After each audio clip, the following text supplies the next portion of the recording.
नमस्कार, आप देख रहे हैं न्यूज नेशन। आपके साथ मैं उलग Sharma. ICC one day world cup में आपको एक से बढ़कर एक मैच देखने को मिल रहे हैं। सेमीफाइनल की रेस भी काफी रोमांचक हो चुकी है। भारत और साउथ अफ्रीका सेमीफाइनल में अपनी जगह पक्की कर चुके हैं, लेकिन नंबर 3 और नंबर 4 के लिए है बहुत सारी टीमों की लड़ाई, जिसमें पाकिस्तान भी है, ऑस्ट्रेलिया, न्यूजीलैंड, श्रीलंका भी पीछे से वापसी कर सकता है, अफगानिस्तान के भी थोड़े बहुत चांसेस है। लेकिन 6 नवंबर यानी कि सोमवार को खेला जाएगा बांग्लादेश और श्रीलंका के बीच में मैच। हालांकि बांग्लादेश का सेमीफाइनल में कहे तो नामुमकिन सा ही है, लेकिन श्रीलंका की जो हल्की फुल्की उम्मीद है वो आगे तभी जा पाएगी जब वो बांग्लादेश को हरा देगा। यह मैच खेला जाएगा दिल्ली के अरुण जेटली स्टेडियम में। 6 नवंबर का दिन होगा, सोमवार का होगा यह दिन। इस दिन मैच खेला जाएगा।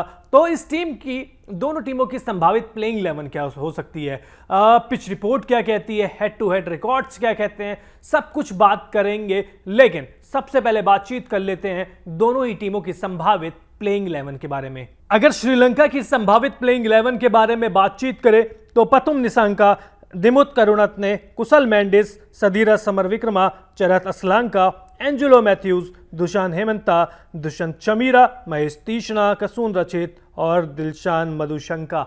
तो ये है श्रीलंका की संभावित प्लेइंग 11। अब अगर बातचीत करें बांग्लादेश की तो लिटन दास और तंजीद हसन आपको ओपन करते हुए दिखाई देंगे। इसके बाद आएंगे नजमुल हुसैन शंटो, शाकिबुल हसन, मुशफिकुर रहीम, महमूदुल्लाह, तौहीद हदोए, मेहदी हसन मिराज, तस्किन अहमद, मुस्तफिजुर रहमान और शरूफुल इस्लाम। तो ये है दोनों टीमों की संभावित प्लेइंग 11। अब अगर दोनों के हेड टू हेड मुकाबलों की बात करें तो इन दोनों ही टीमों के बीच में कुल 53 मैच हुए हैं, जिसमें से 9 मैच जीते हैं बांग्लादेश ने, 42 मैच जीते हैं श्रीलंका ने और 2 मैच जीते हैं, मतलब 2 मैचों का कोई नतीजा नहीं आया है। तो 9 और 42 डिफरेंस बहुत ज़्यादा है। अब अगर पिच रिपोर्ट के बारे में बातचीत करें दिल्ली के अरुण जेटली की, तो देखिए ये मैच दिल्ली के अरुण जेटली स्टेडियम में होगा। यहाँ की पिच अब तक के बल्लेबाजों के लिए अच्छी रही है। तेज गेंदबाजों को तो इस पिच से मदद मिल रही है, लेकिन स्पिनर्स के लिए ज़्यादा कुछ नहीं है। चेस करने वाली टीम को यहाँ फ़ायदा हो सकता है। तो अब चेस करने वाली टीम को फ़ायदा हो सकता है, बिल्कुल सही है। लेकिन अगर जो टीम पहले बल्लेबाजी करेगी और बहुत बड़ा स्कोर बना देगी तो चेस करने वाली टीम क्या करेगी?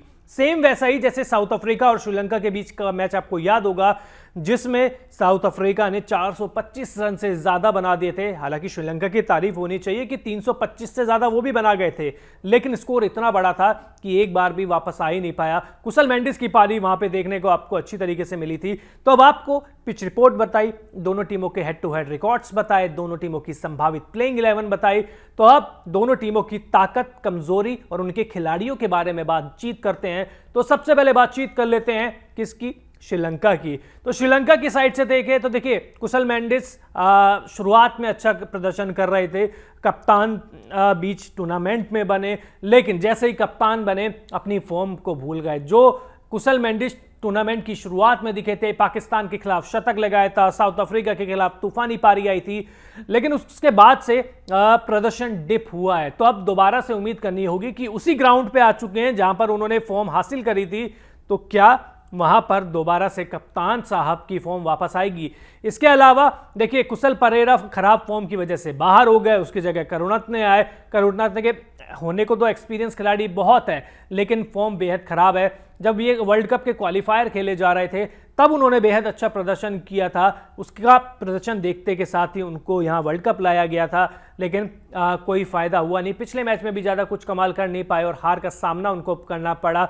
लेकिन जो निसांका है, पतुम निसांका, वो लगातार रन बना रहे हैं, अच्छी चीज़ ये, निरंतरता के साथ बना रहे हैं। लेकिन इनके साथ भी एक दिक्कत है। इनके साथ दिक्कत ये है कि हाफ सेंचुरी तो बना लेते हैं, लेकिन हाफ सेंचुरी को सेंचुरी में कन्वर्ट नहीं कर पा रहे हैं। यानी कि स्टार्ट मिल रहा है, लेकिन उस स्टार्ट को बड़ी पारी में कन्वर्ट नहीं कर पा रहे हैं, जिसकी वजह से श्रीलंका को नुकसान हुआ है।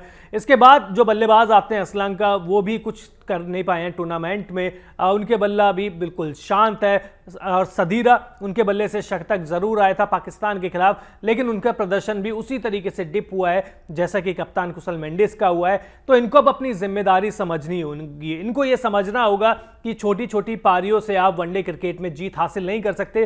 ठीक है, आप 1-2 मैच जीत जाओगे, लेकिन आप कोई बड़ा टूर्नामेंट नहीं जीत सकते। ये T20 फॉर्मेट नहीं है। इसके बाद देखिए धनंजय डिसिल्वा को बाहर कर दिया गया, आप सभी को पता है। इसके बाद हेमंता इनकी जगह आए। अब वो गेंदबाजी तो उनकी शुरुआत में ठीक ठाक रही थी, लेकिन अब ना वो अच्छे से गेंद कर पा रहे हैं, ना बल्ले से योगदान दे पा रहे हैं। एंजेलो मैथ्यूज के साथ भी यही चीज़ है। गेंदबाजी वो ठीक ठीक कर रहे हैं, ठीक ठीक कह रहा हूं मैं, बहुत अच्छी नहीं कह रहा हूं, क्योंकि 10 ओवर का कोटा वो नहीं करेंगे, आपको भी पता है, हमें भी पता है। लेकिन बल्लेबाजी में अभी तक उस तरीके का प्रदर्शन नहीं किया जो कि श्रीलंका की टीम अपने एक अनुभवी खिलाड़ी से उम्मीद कर रहा है, अभी तक वैसा रहा नहीं है। गेंदबाजी की बात करें तो देखिए गेंदबाजी इस टीम की कमजोरी रही है, और सबसे बड़ी जो कमजोरी है वो कुछ समय पहले तक इस टीम की सबसे बड़ी ताकत थी, और इस खिलाड़ी का नाम है महेश तीक्ष्णा। लगातार फेल हो रहे हैं, मुझे एक भी मैच में याद नहीं है कि अच्छा प्रदर्शन किया हो। रन भी दे रहे हैं, विकेट भी नहीं ले रहे हैं, और यही कारण है कि जो श्रीलंका है सेमीफाइनल में जगह नहीं बना पाएगा, तो इसमें इनका खराब प्रदर्शन का जो सबसे बड़ी वजह मानी जाएगी। इस टीम की रंजीता अच्छी गेंदबाजी कर रहे हैं, लेकिन विकेट नहीं ले पा रहे हैं। और लेकिन इस टीम का जो सबसे बड़ा प्लस पॉइंट है वो है मधुशंका, जिन्होंने भारत के खिलाफ भी 5 विकेट लिए, हालांकि 80 रन उन्होंने दे दिए थे, लेकिन अकेले लड़ रहे हैं अपनी टीम की तरफ से। अगर गेंदबाजी की बात करें, बल्लेबाजी में निशांका अच्छे प्रदर्शन कर रहे हैं, निरंतरता के साथ कर रहे हैं, तो गेंदबाजी में जो ये है मधुशंका, वो अच्छी गेंदबाजी कर रहे हैं। अब दूसरी छोर वहां चलते हैं बांग्लादेश की तरफ, तो उनके भी हाल भी बेहाल ही है। वहां पर भी किसी ने नहीं सोचा था कि इस वर्ल्ड कप में ऐसा प्रदर्शन करेंगे, क्योंकि नीदरलैंड के खिलाफ भी हार गए, सिर्फ एक अफगानिस्तान के खिलाफ जीत मिली थी। अब तो लोग उसे तुक्का भी कह रहे हैं, जो अफगानिस्तान की फॉर्म है। अब इस टीम की ताकत क्या है? इस टीम की ताकत है इनके स्पिनर और तेज गेंदबाजी। न स्पिनर चल रहे हैं, न तेज गेंदबाज चल रहे हैं। स्पिनर्स का रोल है, देखिए मेहदी हसन आते हैं, और इसके अलावा शाकिब उल हसन है। दोनों का बड़ा फीका प्रदर्शन रहा है, चाहे बल्ले से हो चाहे गेंद से हो।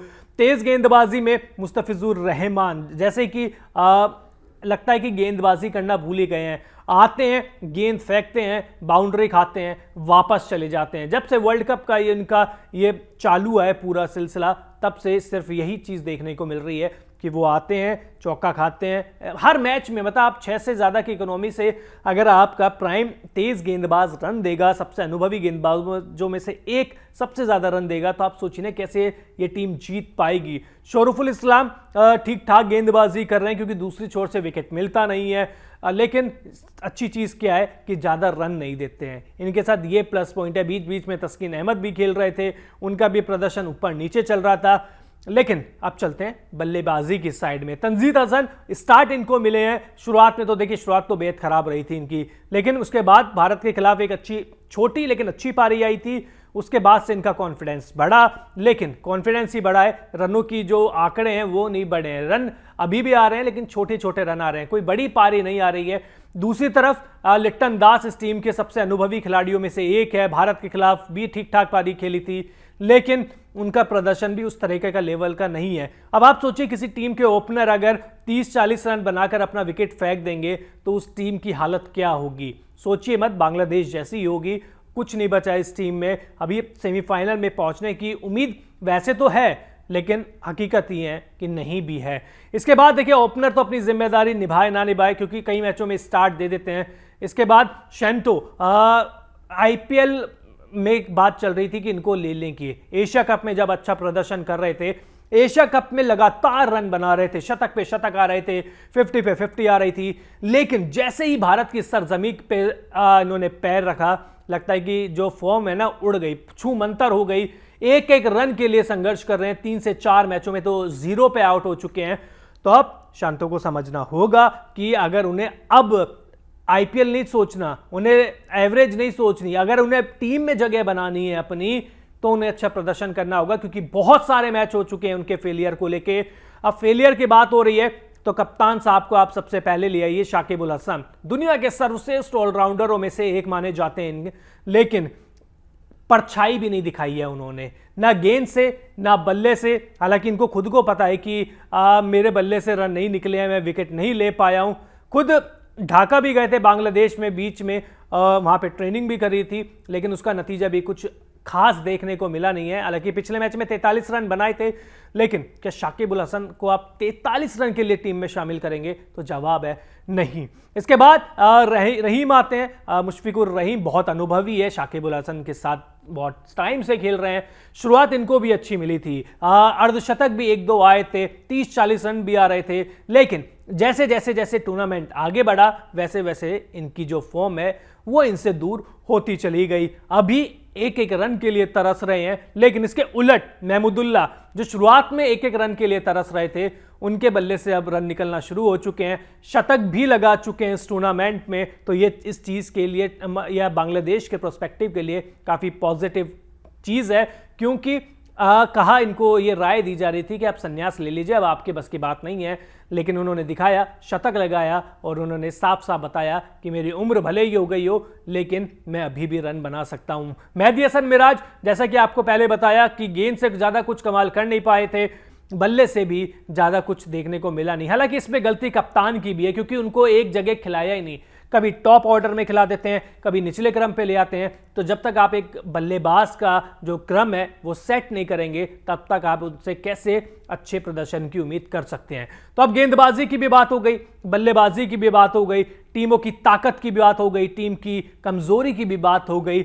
अब आप ये बताइए कि क्या श्रीलंका पीछे से आते हुए सेमीफाइनल में जगह बना पाएगा?